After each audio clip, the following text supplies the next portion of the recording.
ഇപ്പോൾ ഒരു പ്രധാനപ്പെട്ട വാർത്തയിലേക്കാണ്. വീണ്ടും സെൻസർ ബോർഡിന്റെ ഒരു വല്ലാത്ത വെട്ടിന്റെ വാർത്ത വരുന്നു. സിനിമയിൽ ബീഫ് ബിരിയാണിക്ക് കട്ട്. ഹാൽ സിനിമയിലെ ബീഫ് ബിരിയാണി കഴിക്കുന്ന രംഗം കട്ട് ചെയ്യണമെന്നാണ് ഇപ്പോൾ സെൻസർ ബോർഡ് പറഞ്ഞിരിക്കുന്നത്. നേരത്തെ Janaki versus state of Kerala സിനിമയെ ബന്ധപ്പെട്ട് ജാനകി എന്ന പേര് ഉപയോഗിക്കുന്നതുമായി ബന്ധപ്പെട്ട് വലിയൊരു സെൻസർ ബോർഡ് കട്ട് അവിടെ വന്നിരുന്നു. അത് കോടതിയിൽ ഹർജികളായി എത്തിയിരുന്നു. പിന്നീട് അതിൽ കോംപ്രമൈസ് ആയി പോകുന്ന രീതിയിലാണ് കാര്യങ്ങൾ നീങ്ങുന്നത്. ഇതാ വീണ്ടും ഒരു യുക്തിയില്ലായ്മയുടെ കട്ട്, സെൻസർ ബോർഡിന്റെ ഒരു വല്ലാത്ത കട്ട് വരുന്നു. ഹാൽ സിനിമയിൽ ബീഫ് ബിരിയാണി കഴിക്കുന്ന രംഗം കട്ട് ചെയ്യണമെന്നാണ് സെൻസർ ബോർഡ് ആവശ്യപ്പെട്ടിരിക്കുന്നത്. ഇതിനെതിരെ ഇപ്പോൾ ആ സിനിമ അണിയറ പ്രവർത്തകർ ഹർജി നൽകിയിട്ടുണ്ടെന്നാണ് മനസ്സിലാക്കാൻ കഴിയുന്നത്. വിഷ്ണു, എന്താണ് ഒരു ബീഫ് ബിരിയാണി കഴിക്കുന്ന രംഗം സിനിമയിൽ ചേർത്താൽ ഉണ്ടാകുന്ന പ്രശ്നമെന്നാണ് സെൻസർ ബോർഡ് പറയുന്നത്?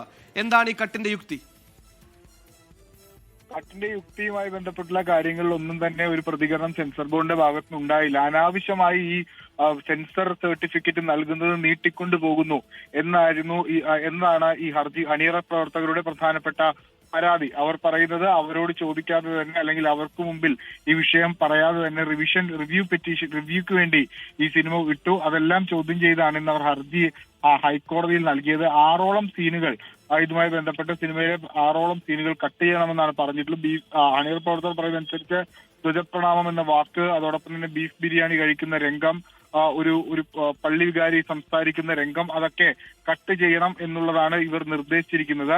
നേരത്തെ JSK വിവാദത്തിൽ ജാനകി എന്ന പേരാണ് പ്രശ്നമായതെങ്കിൽ ഇവിടെ ഇപ്പോൾ ഈ ബീഫ് ബിരിയാണി കഴിക്കുന്ന രംഗം, അതോടൊപ്പം തന്നെ മറ്റ് ഈ വിഷയങ്ങൾ, അതായത് ഒരു പള്ളി വികാരി സംസാരിക്കുന്നതും ധ്വജപ്രണാമം എന്ന വാക്കുമൊക്കെയാണ് ഇവിടെ ഇപ്പോൾ പ്രശ്നമായി വന്നിരിക്കുന്നത്. ഹർജി ഇന്ന് ഹൈക്കോടതി പരിഗണിച്ചിരുന്നു. ചൊവ്വാഴ്ചത്തേക്കാണ് ഇതിൽ വിശദമായ വാദം കേൾക്കാൻ വേണ്ടി ജസ്റ്റിസ് N നഗരേഷിന്റെ ബെഞ്ച് മാറ്റിയിരിക്കുന്നത്.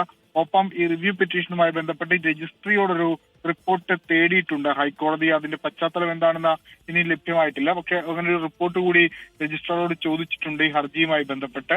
ഹർജി ചൊവ്വാഴ്ച പരിഗണിക്കും. ഷൈൻ നിഗമാണ് ഹാൽ എന്ന ചിത്രത്തിന്റെ നായകനായി എത്തുന്നത്.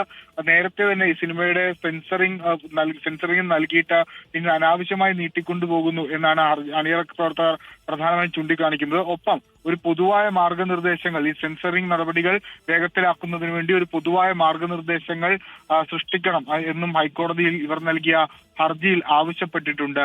സുഹൈൽ, എന്തായാലും വിഷ്ണു, ഈ പറഞ്ഞതുപോലെ തന്നെ തുടക്കത്തിൽ ഈ സിനിമ സെൻസർ ബോർഡിന് മുന്നിൽ സമർപ്പിക്കുന്നു.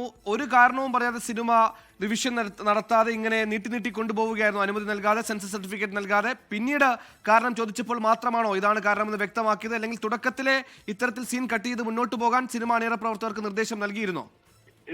റിവിഷന് പോയ സമയത്താണ് ഇക്കാര്യം അണിയറ പ്രവർത്തകരോട് പറയുന്നതെന്നാണ് നമുക്ക് ലഭ്യമാകുന്ന വിവരം. അങ്ങനെയാണ് ഇവർ ഇപ്പോൾ ഹൈക്കോടതിയെ സമീപിച്ചിരിക്കുന്നത്. ഒരു പൊതുവായ മാർഗനിർദ്ദേശം ഈ സിനിമ സെൻസർ ചെയ്യുന്നതുമായി ബന്ധപ്പെട്ടും അതോടൊപ്പം തന്നെ സർട്ടിഫിക്കറ്റ് ലഭ്യമാക്കുന്നതും ബന്ധപ്പെട്ട് വേണം എന്നുള്ളതാണ് ഇവർ നൽകിയിട്ടുള്ള ഈ ഹർജിയിലെ പ്രധാനപ്പെട്ട ആവശ്യം. അത് പ്രധാനമായും 6 സീനുകളാണ്.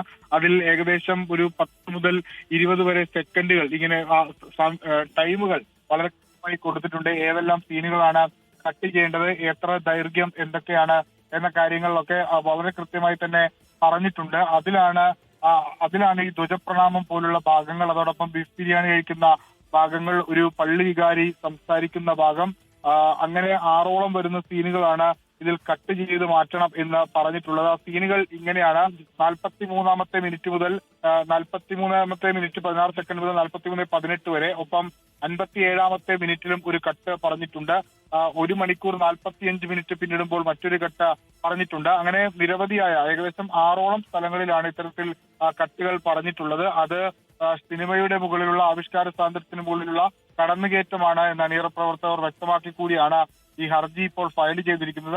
ലോകത്തെവിടെയായാലും ഏത് സമയത്തും 24 വാർത്തകളും ഓഗ്മെന്റഡ് റിയാലിറ്റി പാക്കേജുകളും എക്സ്പ്ലെയിനറുകളും വിശദമായി കാണാൻ ഞങ്ങളുടെ YouTube ചാനൽ നിങ്ങൾക്ക് സബ്സ്ക്രൈബ് ചെയ്യാം.